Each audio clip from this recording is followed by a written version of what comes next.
Друзья, всем привет! Недавно прочитал новое украинское исследование, и смысл его такой, результат, что украинские беженцы, которые живут и находятся в Германии, они в настоящее время в Германии живут хуже, чем они жили в Украине.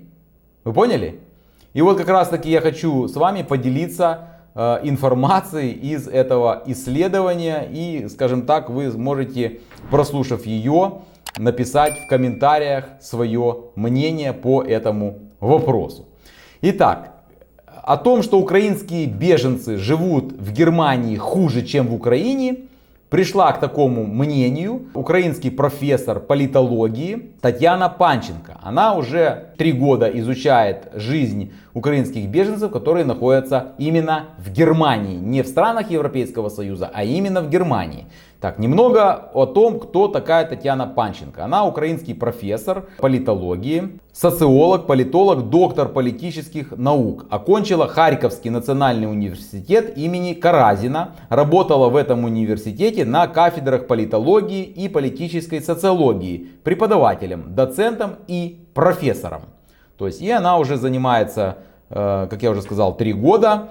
Занимается исследованиями разными, касаемыми украинских беженцев, которые находятся в Германии. Ее интересуют такие вопросы, как там, когда они приехали, какие у них были идеи, что они думают, как проходит их интеграция в немецкое общество, в немецкий рынок труда, планируют ли они вообще вернуться в Украину, что они себе представляют после окончания войны и так далее. В общем, все вопросы, которые крутятся, вокруг украинских беженцев, которые находятся в Германии. Так вот, по ее словам, финансовое положение беженцев украинских в Германии во многом зависит от их финансового положения, которое у них было до начала войны.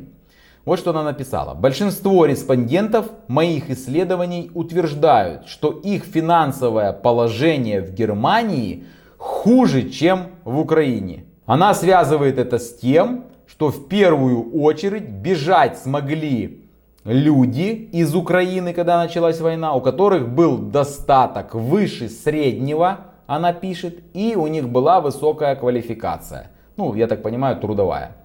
Вот что она пишет. Это связано с тем, что в основном бежать могли люди с выше средним уровнем дохода и высокой квалификацией. Когда началась война, побежали люди, которые имеют доход выше среднего. Тут я с ее вот именно таким выводом не согласен. У нее свое мнение, она проводила исследования, я почитал, и я вот не соглашусь. Позвольте, друзья, я выскажу вам свое мнение, почему я не согласен. Идем к немецкой статистике. Из 1 миллиона 252 тысяч беженцев из Украины, которые зарегистрированы в Центральном реестре беженцев, это информация по состоянию на 1 марта 2025 года, из них почти 97% это граждане Украины. Среди взрослых почти 63% составляют женщины и около 37% мужчины.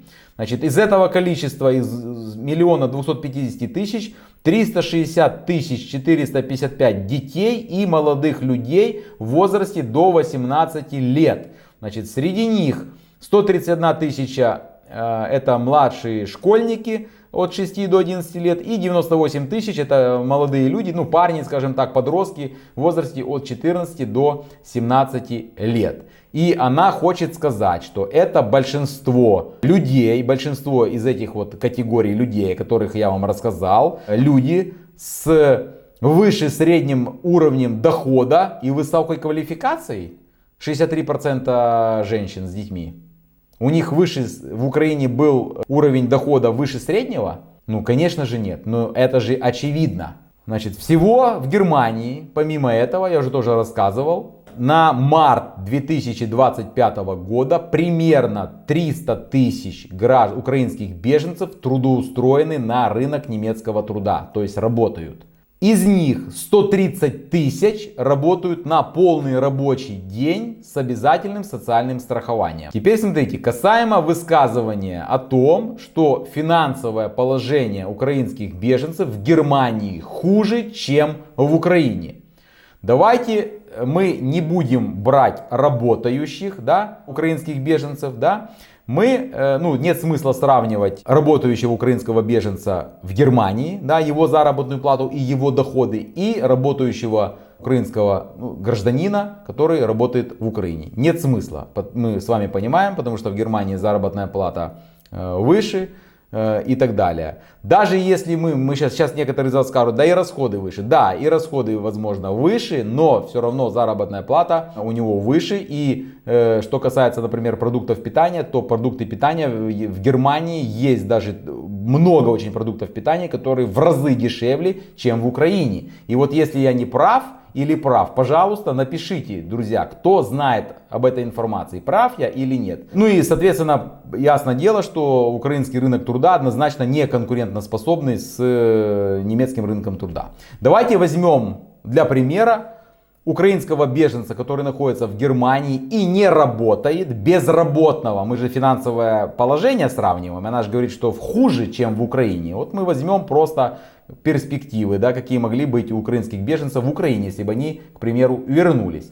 Ну, я с этой точки зрения оцениваю это. Вот возьмем украинского беженца, который находится в Германии и абсолютно не работает, полностью сейчас находится на шее немецкого государства и немецких налогоплательщиков, и работающего гражданина Украины в Украине. То есть Тора среднестатистического гражданина. Давайте рассмотрим. Значит, если это один украинский беженец, он один приехал в Германию, он получает денежное пособие, бюргергельд в размере 563 евро. Он получает в месяц. Помимо этого, Германия полностью оплачивает ему медицину, полностью оплачивает ему проживание, коммунальные услуги, полностью все оплачивает. Помимо этого, у него есть возможность, есть такие организации, как Тафели, которые там выдают малоимущим продукты питания. Он может там раз в неделю, в разных городах они по-разному работают, у кого раз в 2 недели, у кого раз в неделю, у кого раз в 10 дней. Он может там за евро или за 2 евро набрать себе на неделю продуктов питания. Это продукты питания, у которых срок годности подходит, скажем так, к концу. Но это не просрочка. То есть он может за 2 евро набрать этих продуктов питания и питаться всю неделю. Поэтому и мы с вами знаем, да, о том, что украинские беженцы, некоторые из них, вот таким способом питаются и умудряются даже денежное пособие бюргергельд экономить. Но это их дело, мы в чужой карман не лезем. Это люди там вот питаются такими продуктами питания, но умудряются экономить, да. Понятно, что поддерживают своих родных, которые в Украине остались, и некоторые даже потом ездят там в Испанию отдыхать, в Хорватию. Это тоже такие есть. То есть украинский беженец, который находится в Германии, он может себе это позволить. Теперь давайте рассмотрим, какова средняя зарплата в Украине в настоящее время. Значит, есть сайт Пенсионного фонда Украины, там это вся информация. Ну, возьмем за 2024 год, потому что за 2025 год я не нашел.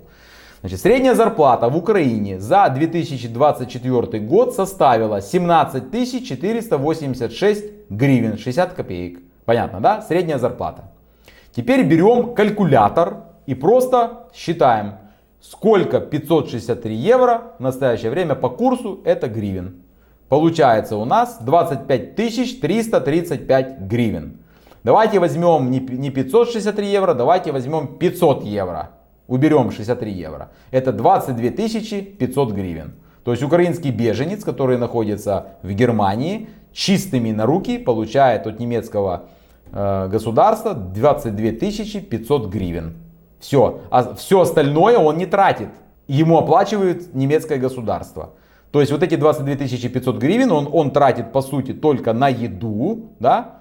Опять же повторюсь, у него есть выбор: или в Тафеле питаться там за копейки, вообще за копейки, или идти и покупать там в Кауфланде там продукты питания. Да, понятно, что если покупать и хорошо питаться, там покупать красную икру, красную рыбу там каждый день, то понятно, что 500 евро не хватит, потому что поход в магазин это 100 евро минимум, понятно, да? Но опять же, кто как питается. Но по сути, Вот у него есть, по крайней мере, выбор у человека есть, понимаете? То есть он может или там покупать, или может покупать в Тафеле, но выбор есть. Помимо этого, значит, ему, как я сказал, уже оплачивает все немецкое государство. Украинский гражданин, который живет и работает в Украине, получает в среднем, мы берем, 17,5 тысяч гривен заработной платы, и за эти деньги он должен себе медицину, да, потому что медицина не бесплатная. На бумаге она бесплатная, но по факту она, если получить качественную медицину, надо за все платить. Вот он платит за медицину, гражданин Украины, из этих 17,5 тысяч. Если у него нет своего жилья, он оплачивает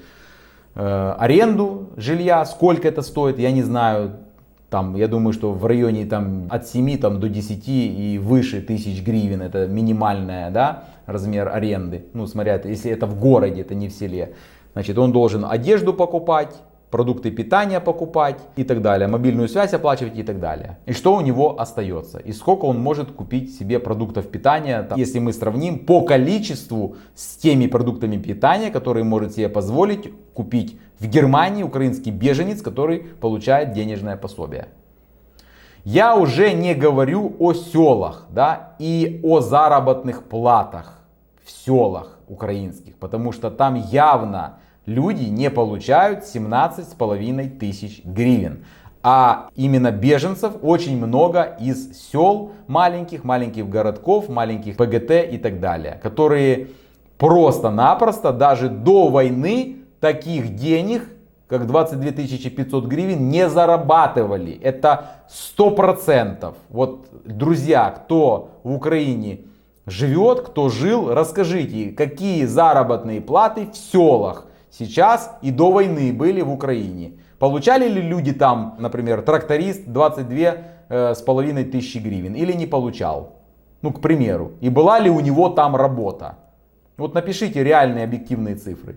Я думаю, что нет. Может быть, в городах, там в Киеве, в столицах такие заработные платы и были. И то не у работяги, понимаете? Вот это вот такие, скажем так, мои простые доводы, как обычного обывателя, не там эксперта, не исследователя, да? Вот. Плюс к этому я еще могу добавить о том, что немецкие исследователи проводили исследования, я тоже о них уже рассказывал, повторюсь, и среди украинских беженцев проводили опрос, и хотят ли они вернуться назад в Украину после окончания войны. И 69% украинских беженцев четко и в категоричной форме заявили, что нет, мы не хотим возвращаться после окончания войны в Украину.